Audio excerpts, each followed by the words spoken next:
Question faussement anecdotique.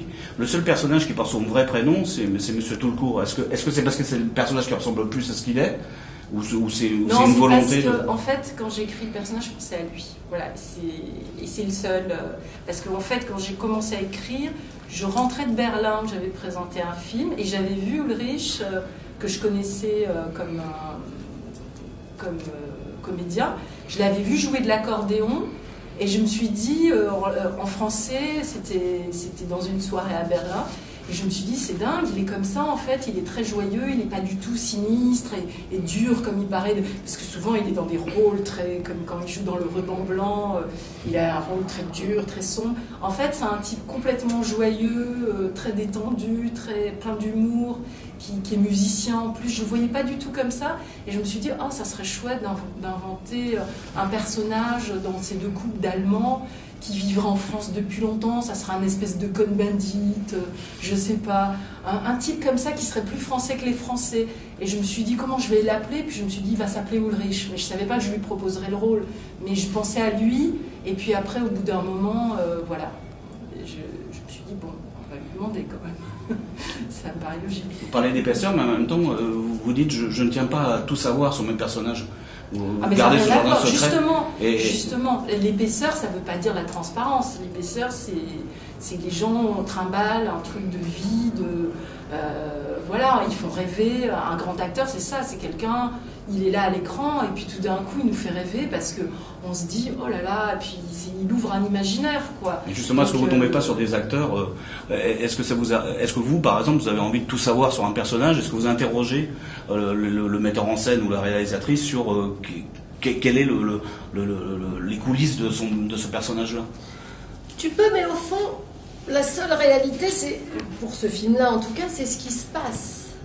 La seule réalité, c'est ça. Tout le travail de psychologie, de lui inventer un passé, évidemment, moi, je dois le faire. C'est-à-dire qu'à un moment donné, il y a ces fauteuils crapauds qui valent rien, et puis elle dit, ça a une grande valeur sentimentale.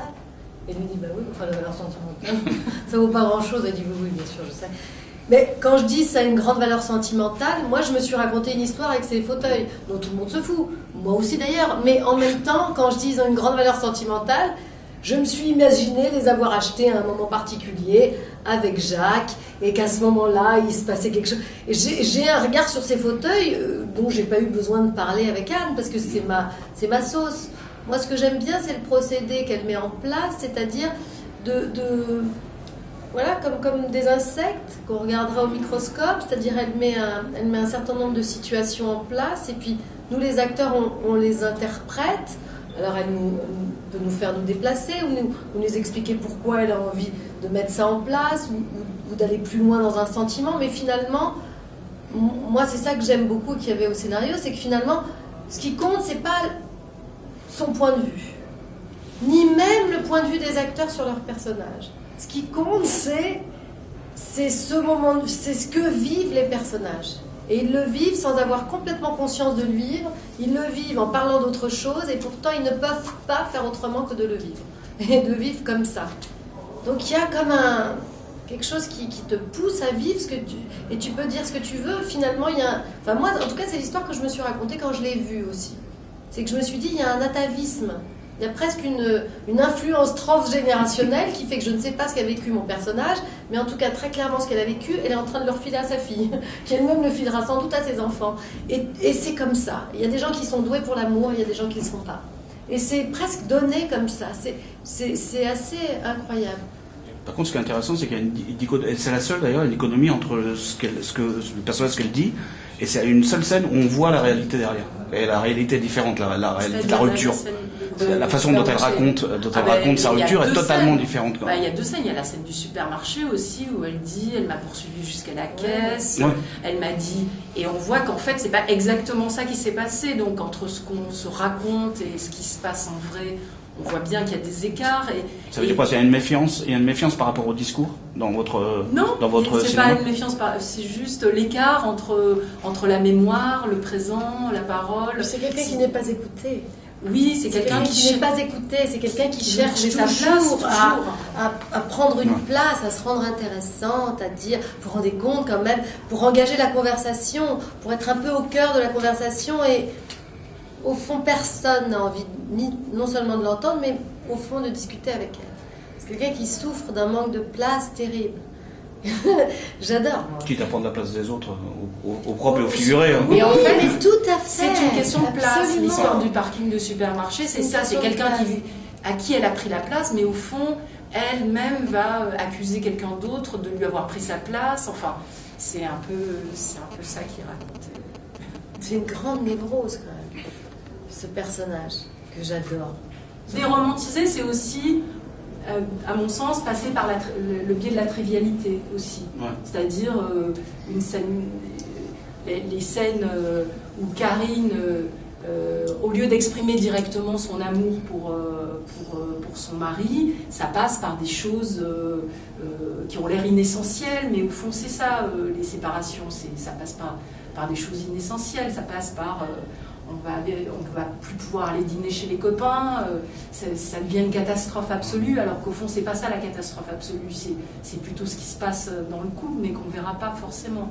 Donc dans un film peut-être plus classique sur la séparation, on aurait vu cette séparation par un autre biais. Karine aurait exprimé son désespoir différemment, pas de manière indirecte. Voilà, c'est tout ça que je veux dire. Mais justement, parce qu'on parle de roman, ou des romantismes, on parle de roman. Oui. Moi, j'hésite toujours dans votre cinéma entre le naturalisme et le courant réaliste. C'est naturaliste, je trouve. On est dans le courant réaliste du 19e siècle ou on est au-delà de ça? Cette façon de... je pense beaucoup à Maupassant, des gens comme ça. Cette façon Maupassant, oui. Cette façon de justement que ce soit le détail comme dans une vie qui compte et pas l'essentiel. De toute manière, dans le cinéma, les détails, c'est ce qui est le plus beau. Même les Dardenne disent ça. Donc, quand on voit ce qu'ils font, ça passe par les détails aussi. Et pourtant, ils sont considérés comme des cinéastes très naturalistes. Le lieu unique, c'est toujours très amusant, mais puis c'est très cinématographique aussi, pourvu qu'il existe vraiment en tant que lieu, pourvu qu'il y ait une vraie cohérence géographique. Donc moi j'ai tenu à ce que tout le tournage se passe vraiment au même endroit, on n'ait pas des localisations du tournage, les intérieurs d'un côté, les extérieurs de l'autre. Et je pense que ça se sent, et que sans ce choix-là, on n'aurait pas pu avoir les 4 saisons par exemple, on n'aurait pas pu avoir cette présence forte des lieux, quoi, de maisons, du lieu autour, du village, de la géographie, enfin de la falaise, de cet endroit qui est très particulier quand même, puisque moi ce qui me plaît dans cet endroit, enfin, moi je vais toujours dans des endroits que je connais pas bien. Par exemple, quand j'avais filmé Petite Chérie, j'étais allée à Orléans, je trouvais ça hyper exotique, je connaissais pas du tout les villes. C'est génial. C'est extraordinaire. C'est extraordinaire. Plus exotique. C'est mieux que moi. Et non, mais là, je trouvais que c'était super cet endroit, parce qu'en fait, on est au bord de la mer, mais on la voit jamais. Donc, je trouve ça incroyable quand même. Moi, je suis plus habituée à la Bretagne, par exemple, où on voit la mer.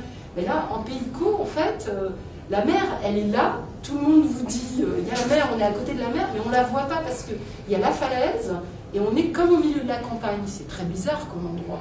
T'as pas trouvé? Mais toi, t'es une Normande. Moi, c'est mon pays. Toi, c'est ton pays. Ça te paraît pas bizarre, mais moi, je trouve ça incroyable. Du coup, on est un peu désorienté, c'est un peu étrange. Et puis, quand on arrive au bord de la mer, c'est une espèce de gouffre.